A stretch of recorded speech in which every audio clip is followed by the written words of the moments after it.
கொடுக்காம போயிட்டீங்களா அப்படின்னு சொல்றாரு. கடவுள் பார்த்தவங்க கேட்கிற 10வது வசனத்துல, நீ பயிரிடாத, நடாத, தண்ணி ஊற்றி வளர்க்காத செடிக்கே இவ்வளவு இறக்கும் போதையே, இந்த செடி எனக்கு தெரியுமா? எதுவுமே பண்ணலையே. உன்னது செடிக்கு உரம் போட்டிருந்தேனா? எதுவுமே ஜோபமே பண்ணலையே. இன்னொரு ஜோம் பண்ணிட்டேனா? பைபிள் படிச்சிருந்தேனா? பாட்டு பாடினேனா? எனக்காக ஸ்தோத்திரம் சொல்லியிருந்தேனா? எனக்காக அன்பு செஞ்சிருந்தேனா? நான் யாரும் தெரிஞ்சிருப்போம். அது எதுவுமே செய்யாம நான் போகாமே அப்படி மேல போயிடுச்சு. அப்படி இருக்கும்போது என்னை விட்டு தர மாட்டேன்னு சொன்னா, இந்த இடத்துல கடவுள் அவங்கள புரிய வைக்கிறாரு. இப்படி இருக்கிற உனக்கு அதை பத்தியே தெரியாதவா, நீ நல்ல மாட்டாங்க லக்ஸரியா இருக்கிற. எத்தனையோ பேர் ஏழைகள் இருக்காங்களே, டே ஆஃப் ஃபிட்னஸ்ல அழகா போய் நம்ம திருச்சி செஞ்சுட்டு வந்துருக்காங்க. வசதிகள், அடிப்படை வசதிகள் கூட இல்லையே. அதுவும் அழகான வசனம் சொல்லுவோம், அவங்களுக்கு என்னன்னு தெரியாது. வலது கை என்னன்னு தெரியாது, இடது கை இதான் வலது கை என்ன தெரியாது, இதான் இடது கை என்ன தெரியாது, இதெல்லாம் சாப்பிடணும்னு தெரியாது.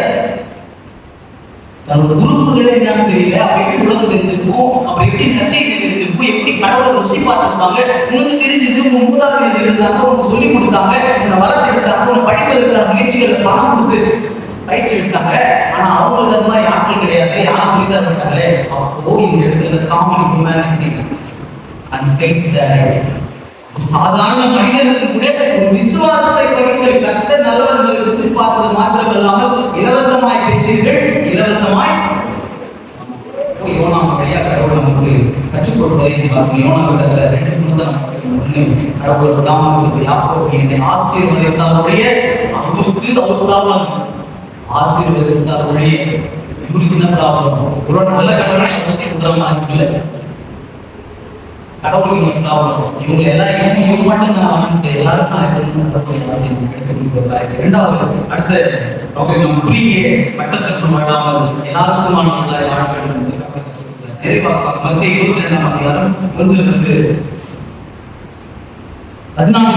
பகுதியிலே பார்க்கலாம்.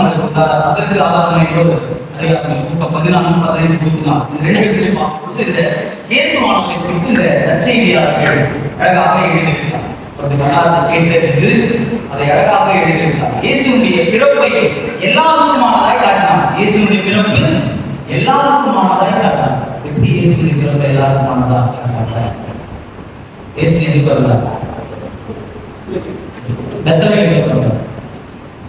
அவன் எங்க பிறந்தார்? ஒரு இயேசுவை மேல ஒரு எதிர்பார்ப்பு. எங்க பிறப்பாரு?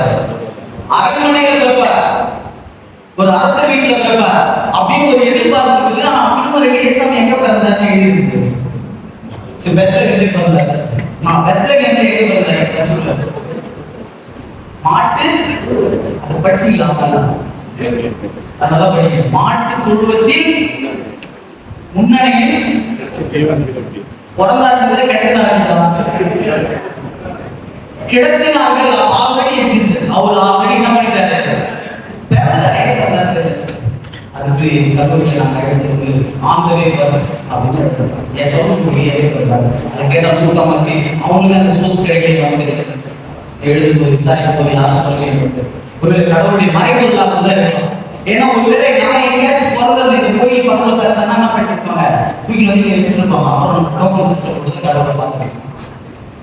ஆமாவே டோக்கன் சிஸ்டம் கூட பணம் கடவுளை பார்த்துருக்கோம். இடமில்லாத சத்துருக்கள் அதிகமான சத்துருக்கள் இடம் இல்லை. அவர் முன்னணியில் கேட்டாங்க, முன்னணியில் கேட்டாங்க. தீவன தொட்டியில் கிடத்தினார்கள். தீவன தொட்டி, அந்த தொட்டி மாட்டு தொட்டியில பிறந்தாங்க. மாட்டு தொட்டின்னு ஸ்பெஷல் இருக்கு. என்ன ஸ்பெஷல் இருக்கு? மாடு பேசிட்டு வந்தா நீட்டா கையில அவருக்கு போகும், எங்கேயுமே போவாது. ஆமா, அந்த தண்ணியை தேடி போவோம், தீவன தொட்டியை தேடி போவோம். மாடு பேசிட்டு வந்தோம்னா தான் பண்ணுங்க. வருத்தப்பட்டு பாரம் சுமக்கிறவர்களே நீங்கள் எல்லாரும் என்னிடத்தில் பாருங்கள், ஓ தாகமாக இருப்பவர்களே நீங்கள் நீரிழைக்கு பாருங்கள். கடவுள் தன்னை எல்லாருக்குமானவராய் காட்டியிருக்கிறார். தீவன தொட்டியில் எல்லாருக்குமான கடவுளாய் அவரை பசியோடு இருக்கிற எல்லாரும், அதான் இதை நினைவாய் செய்ய தன் உடலையே அனைவருக்கும் கொடுக்கிறேன், எல்லாரும் பிச்சு சாப்பிடுங்க, யாரெல்லாம் பசியா இருக்கணும் அவங்களுக்கானது அப்படின்னு கடவுள் தன்னை தூண்டிக்கிறதா அப்படின்னு அவங்க பிறப்பு எல்லாருக்குமானதான் மாற்றாரு. அவருடைய வாழ்க்கை கூட நாம் செய்தவராகவே சுத்தி தீர்ந்தார். லூக்கா 4ஆம் அதிகாரம் 16-19 வாசிக்கும் பொழுது யாருக்கெல்லாம் வந்த மேனிஃபெஸ்டோ குருடருக்காய், பார்வையற்றவருக்காய், விடுதலை சிறைப்பட்டவருக்காய், இப்படி எல்லாருக்குமான கடவுளாக இருக்கிறவர் என்று வாழ்வை கொடுக்கிறவராக. இரண்டாவது, இறப்பை அவருடைய எல்லாருக்குமானதான் மாற்றார். இறப்பை எப்படி எல்லாருக்கும் மாற்றார்? எங்க இருந்தார்? எங்க அவர் அடக்கணும்? எங்க அடக்கணும்? எவ்வளவு காசு கேட்டு அடக்கணும் தான் பிரச்சனை. இல்லை கீழ்பாவில் அடக்கணும் இருந்தாலும் அது பர்டிகுலர் ஆகிட்டு. ஆனால் அது மாதிரி எங்க அடக்கணும்? உள்குறா மலையில எல்லாரும் ஏற்கக்கூடிய ஒரு சாதாரண ஒரு மலையில தான் எல்லாரும் அப்போ ஒரு வாழ்வும் கூட சிலுவையும் கூட அனைவரும் அவருடைய சிலுவையின் நிழலில் வர வேண்டும் என்று சொல்லி எல்லாருக்கும் பார்க்கக்கூடிய அளவுக்கு எளிமையாகவே தன்னை இறப்பை ஒப்பு கொடுத்தார். அப்புறம் அவர் இருந்த எல்லாருமே நினைச்சார் ஆசையோட வெளியே இருந்தார். ஆனா அறிவித்து யோசிப்பு என்ன பண்ணலாம்? யோசிப்பு என்ன பண்ணலாம்? அறிவித்து புறான யோசிப்பு ஸ்பெஷல் வந்தது. அவர் எங்க சொந்தக்காரர் ஏசாமி, அதனால எங்க சொந்தக்காரர் அவர் பாடியை கொடுங்க, நான் எத்தனை என் கல்லறைகள் சொல்லிட்டு கல்லறைகள் வச்சுட்டாங்க.